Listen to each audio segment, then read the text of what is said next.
El verbo to be en presente simple está conformado por am, is, are. Estas formas son específicamente conjugadas de la siguiente manera: pronombre del sujeto y forma del verbo be. I am, you are, we are, they are, he is, she is, it is.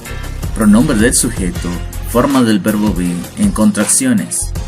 I am, I'm, you are, you're, we are, we're, they are, they're, he is, his, she is, she's, it is, its. Veamos ejemplos según funciones del verbo to be. Función número 1. Description. Descripción. I am short. You are tall.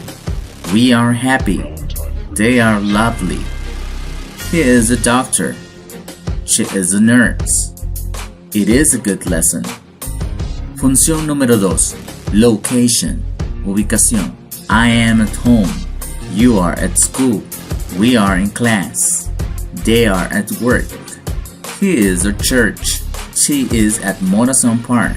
It is on the desk. Función número 3. Sensation. Sensación. I am hot. You are cold. We are hungry. They are sleepy. He is frightened. She is thirsty. It is afraid. Función número 4. Weather condition.